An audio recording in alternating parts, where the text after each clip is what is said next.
And now I'd like to welcome back to the stage Congresswoman Jackie Speer. She and Ann will be joined by former, I should say, a competitor of mine, news anchor, author, and political analyst Mark Curtis. They're going to hold a conversation on women in politics. Now, I wanted to bring up Mark's book and show you. I go to work every day. Mark gets on the campaign trail and he writes a book, Age of Obama, A Reporter's Journey with Clinton, McCain, and Obama in the Making of the President, 2008. I told him I would do this because he promised that he would promote my trashy romance novel, but I haven't written it yet because I'm still at the heaving bosom and trembling thighs.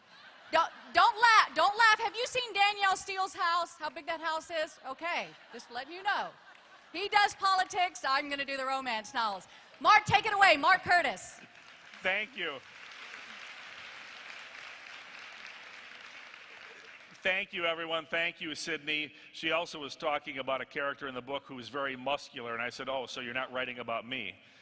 So anyway, Sydney's a great lady and a former competitor of mine. Hey, it's great to be here. This is my second year at the Professional Businesswomen of California Convention. I love coming here because there are 3,000 women and there's only one man. I kind of like the odds. The downside of that is you rename all the bathrooms. And all the men's rooms suddenly become ladies' rooms. And I have to walk almost to Fisherman's Wharf. Get used to it, Mark. Let me share a funny story since you're both involved in politics and this issue has come up in legislation. When I was a young reporter in Florida 20-some years ago when they were building Raymond James Stadium in Tampa, they were using public funding. And as we've all learned over the years, if you have an equal number of men's rooms and an equal number of ladies' rooms, that does not equal equality. Okay? Women's rooms have longer lines. And so they wrote this into the legislation to fund the stadium in Florida that there had to be a disproportionate number of ladies' rooms, restrooms, to make it equal. And I always loved it because it came to be known as the potty parity bill. And it passed. So a couple of things about my book. I'm going to be signing the book at 2:30 out in the bookstore here in the exhibit area. I wanted to mention a couple of things because you look at this and go, what the heck does this have to do with women in politics?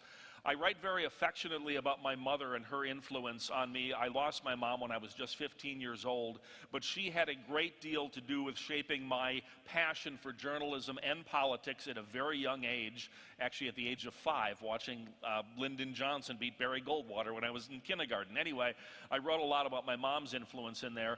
And the other side of it generationally is about a year ago, my daughter came to me and said, Dad, I want to be like you. I want to be a TV reporter. And I thought, you've got to be crazy. And she said, can you take me out on the presidential campaign trail with you? And I said no. And fortunately, my wife has much more wisdom than me, and she convinced me to change my mind. Yeah, get used to it. She convinced me to take my daughter Allie out we went to the Texas primary, and my daughter had it was like the biggest, most giant take your daughter to work day ever. And she worked 4 campaign events and appears in the book and now wants to be a broadcast journalist or run for public office. So she was at the inauguration working for an internet site at age 17 with her first, professional work as a journalist and a political reporter. So women have a great deal to do with the accomplishments of me being able to write this book, not the least of which is when the publisher called me December 27th and told me I had a book deal, he said, I presume it's done. And I, of course, lied. And it wasn't. I only had 2 chapters done. And so for the next 9 days, I wrote night and day, but I had 4 editors, my wife, my mother-in-law, my youngest sister, and a woman who lives in our neighborhood, all of whom are professional writers. So the lesson I learned is when you're on deadline and you're in trouble and you need help finishing a book, call a woman. In fact, call every woman you know. Anyway, I'll talk about this more out in the lobby. Ladies, I do a lot of speeches now in the book and about my coverage of the campaign, and one question comes up in every forum, whether it's a predominantly male forum or female forum or a mixture of both. The question is, when are we going to have a woman president, and why haven't we had one already? I'll let you both answer. Well, my powers of prediction, you may have noticed, are not as good as I would have hoped. I would have given you a different answer 2 years ago. Look, I think we came very close in 2008, and I think that is really important. Those 18 million cracks that we talk about, winning states like Kentucky and Ohio and West Virginia, I think that took us a long way forward as a country to say, yeah, we want to be able to choose all the talent we can. So I know it's coming, but I'm not sure I can give you a year. 2016. Is that when you're running? Are you declaring? You know, you say 2016, and it occurs to me, because I firmly believe, I get asked a lot whether Hillary Clinton will still be a viable candidate then, and the answer is absolutely yes, if her health stays good, and there's no reason to believe it wouldn't. And it's possible if she builds her credentials, Sarah Palin might be we could have conceivably, 2016 could be a Hillary Clinton, Sarah Palin campaign. It could be a fait accompli before we even get to Election Day. Well, I'm going to start with what I said in my speech. Here is what I am sure of. No political party can afford to go before the American people anymore and say, we've ruled half the public out. Right. Half of you don't even bother to show up. Because we got a look at a different kind of politics this year, in 2008. We got a look at a choice of presidential candidates who didn't just look like us. They'd lived our life experiences. They understood the issues and the values that were important to us. And we're going to continue going in that direction. Americans don't like to go backward. We are going to go forward. I just don't know what the year will be, but I am sure of the direction. Okay, Jackie says 2016, so write it down. I know both of you addressed the issue of advances women have made in politics, and Jackie, you and I were talking earlier about how that's kind of dialed back a little. I think in an article I wrote in the Connections magazine, which is available to all of you, said that 20 years ago there were 15% of American legislators at the state level were women. Now it's 25%, but you've had some information that maybe it's gone back a little bit. It may have been as high as 30%. If that's the case, is that a disturbing trend, and how do you counter it? Well, we're not sure if it's a trend or it's just an outgrowth of having term limits in California, but the number of women serving in the state legislature actually dropped by 3 in 2006. I think the numbers are still about that as a result of the 2008 election. The number of women serving on boards of supervisors in California has dropped down, and I believe it's also true for city council. So the question is, why? And it's one of the questions that I think we all have to delve into, because there is a little bit of backsliding going on, and I hope that everyone here realizes that we can't afford to have that happen, that all the issues that we care about passionately will not be addressed or addressed properly if we don't have women serving in public office. Ann?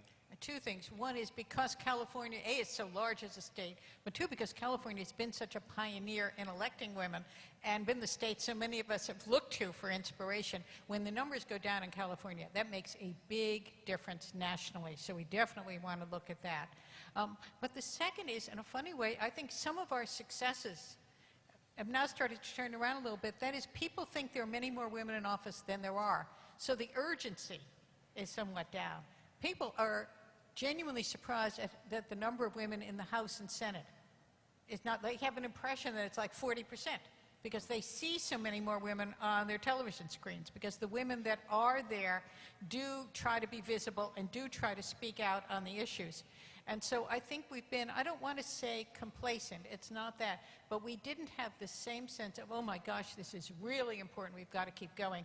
And I think for those of us who've been looking at the numbers and who understand the difference it makes to have people in there who have the same values and priorities that we do because of their life experiences, we have really got to take this case and keep going with it. To put it in perspective, the United States ranks 57th among 119 countries in the number of women serving in their lower house in their federal parliament. So we're way, way behind. I want a show of hands. How many of you have ever run for office or have thought about running for office? I'm just curious. Pretty good show of hands. What advice would you give? I mean, in the old days, it used to be, start at the school board, become a city councilwoman, county commissioner, then maybe run for state office or Congress. Is that still the path, or what advice would you give any woman in this audience who is thinking of running for office? Well, I would say that the rules are different today. That used to be the path. You had to start at the council level or at the board of supervisors level. That's not the case anymore. There's a colleague of mine who's serving in Congress as a freshman, just got elected from the state of Pennsylvania. She has never run for public office before. So the rules are all thrown out. And if you have a passion and you can bring together your family and friends, because frankly, that's how it starts. It is not with some high-powered campaign consultant. It is coming together with family and friends and then dispersing from there and building the coalition. And if you have the fire in the belly, people see it. If you're genuine, people see it. And they will just gravitate to you. I think that's it. I mean, Jackie is the expert. She has done it successfully several times. But I think the point we want to make is, A, to have the fire in the belly, to know passionately that you do want to do it, right, because it won't be easy. But then you do need a network. But you don't have to gather that network in the standard political ladder. You can do it through any kind of volunteer activity. You can do it through your community or your business. Politics is not something you can do alone. But there are many ways where you can put together the kind of friends and supporters you need for that early run. We have 1 minute left. Is there still a double standard? I know when it came up a lot when Sarah Palin was nominated to be vice president, there were some people that said, boy, she's got 5 kids. She's going to be a grandma. She really shouldn't be running for a high office like that. Is there still a double standard on both sides of the aisle when it comes to women running? Yes. Yes, there's a double standard, but to be honest, I did not hear that argument. I mean, I thought some of the criticism of her was very unfair and very sexist, but what surprised me and what was interesting to me was it did not have to do with her family.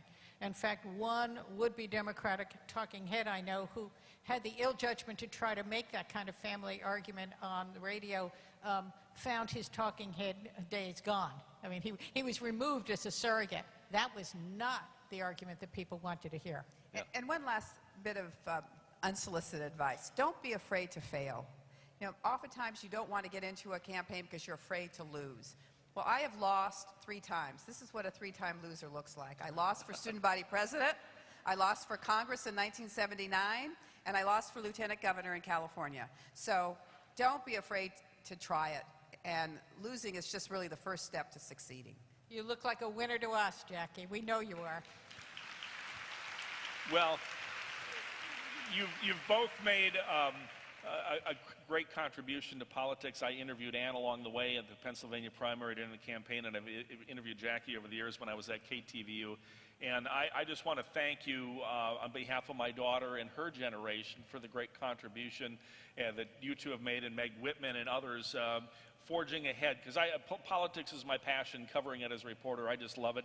And I have to say it's a lot more interesting. It's gotten a lot more interesting in the 32 years I've been doing this, and a lot of that has to do with the more diversified pool of candidates we have and people who've gotten elected and served. So Ann Lewis, I want to thank you. Jackie Spear, thank you. Great having you both here today. And I'm going to look for my friend Sydney Kohara. She's probably hiding from me because you always follow the clock on television, and when it says 0, it's not an editorial judgment about me. It means, Mark, your time is up. Enough of your FaceTime, Mark Curtis. Thank you very much. Mark Curtis, Ann Lewis, and Congresswoman Jackie Spear. Thank you very much.